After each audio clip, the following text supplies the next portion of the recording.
Good morning, class. This is the Elements of a Story video part 2. Today, we've already covered genre, plot, conflict, and setting, and today we're going to cover characters, characterization, and point of view.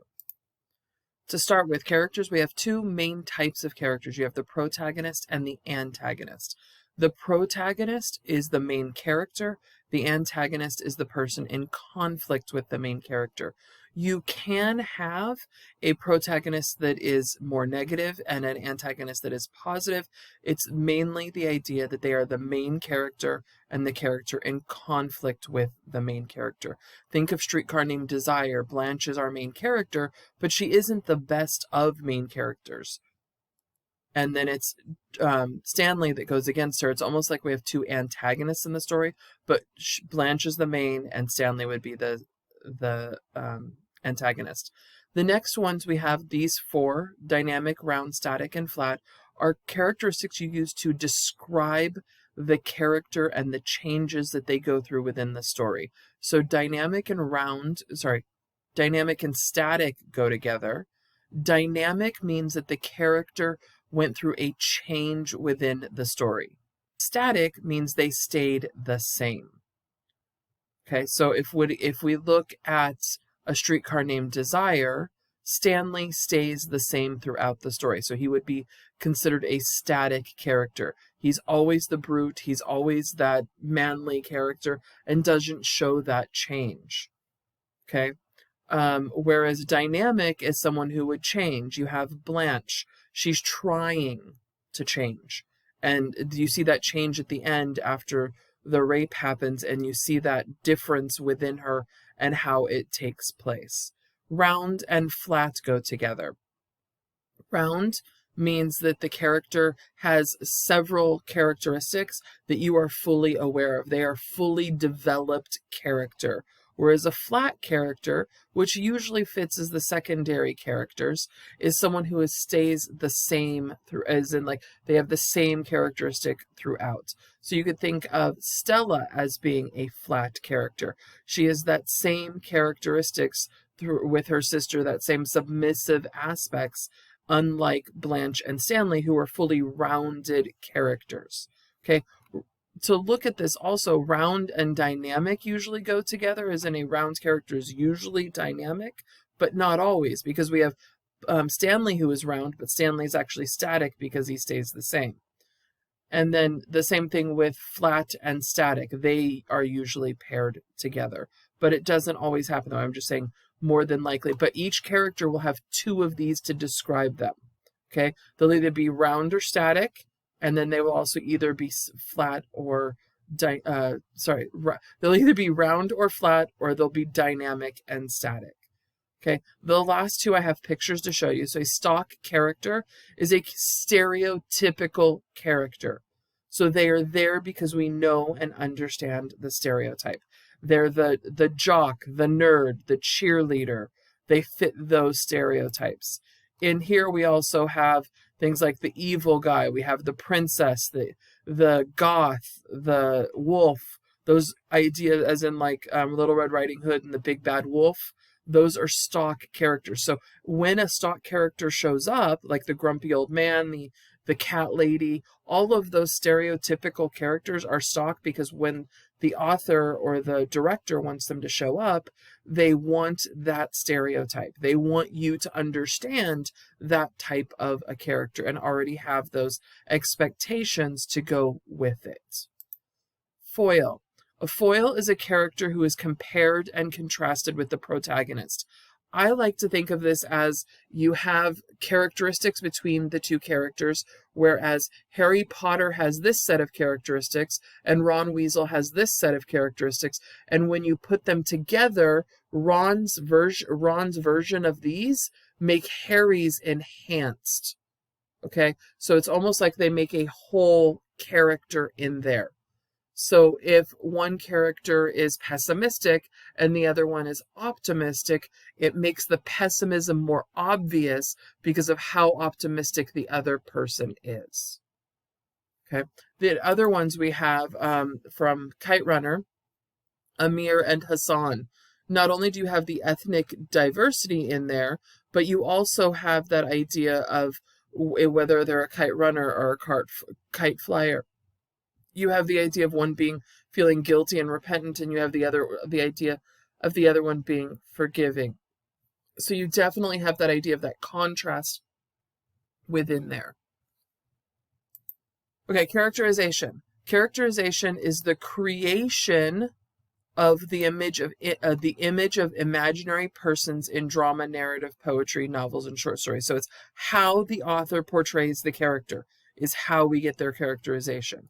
Are they doing it direct characterization? Is the author directly telling us about the character straight out? As an example, George is hyper and obviously has a great deal of energy. So they're outright telling us that George is hyper, that he's got lots of energy. The other parts of this is usually with physical descriptions. If someone says that the person is tall, they have brown hair, they have blue eyes, tells you what their skin tone is. Those are direct characterizations because they're directly telling you the information. The opposite of this we have is indirect characterization. When the author lets you draw conclusions based on information that they give you. So the information isn't straight out, like the color of their eyes or skin or hair, or their energy levels, but you have to use your senses and your logic to figure it out. So looking at these 5 methods of indirect characterization. Number 1, you have speech. If someone were to say something like, "How you doing, partner?" What is the author indirectly trying to tell you? Are they trying to tell you the person's educated or polite? If someone's saying, "How you doing, partner?" the person's probably not educated. So you have to infer these things about it based upon their speech. And you have to infer it based on their personality and their personal history. The next one, appearance. His tattered clothes were torn and filthy. What can we assume about this character based on the description? Is the person rich or poor? Are they responsible? Are they lazy? Looking at this, do they just not shower? Are they procrastinators? You need to look deeper into it because yes, it's telling you that their clothes are tattered and filthy. So physically you have that description, but what is deeper in there? What more about the person are they actually trying to tell you? The next one we have is actions. She waited patiently until it was her turn.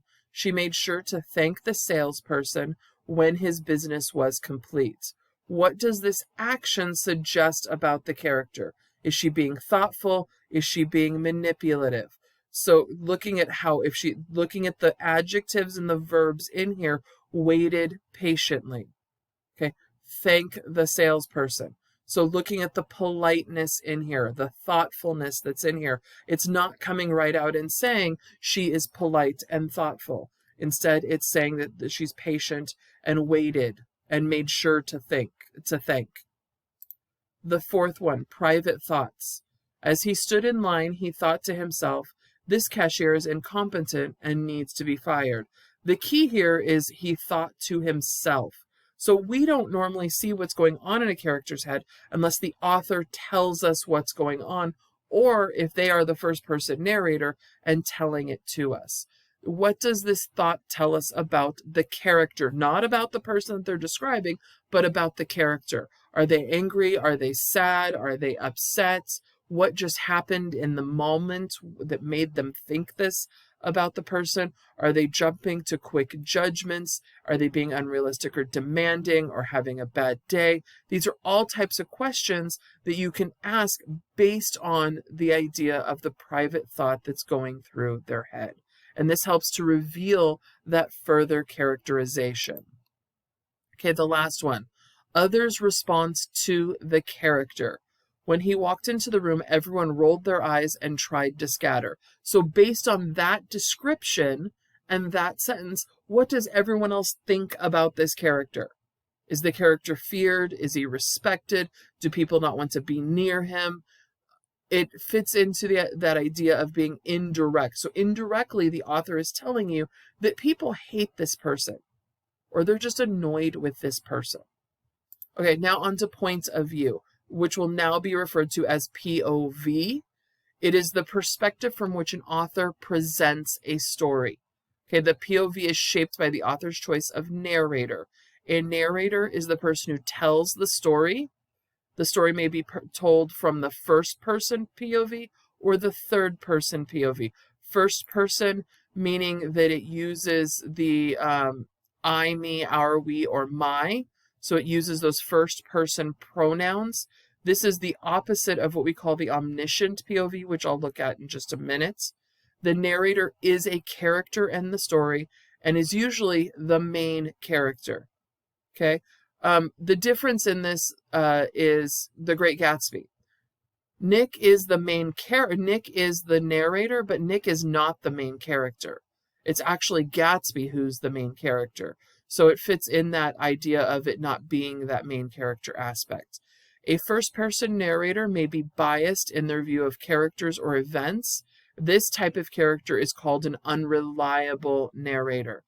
So you have to look at the idea of how that narrator builds their reliability. If you look at the beginning of The Great Gatsby, Nick builds his reliability and shows that he's an unbiased narrator because he talks about the idea of judgment. And he talks about how his father raised him not to judge people by their actions and choices. So it shows that he's a reliable narrator. Unlike a character from like Holden Caulfield from The Catcher in the Rye, who lies about everything. So he would be a first-person narrator that is unreliable.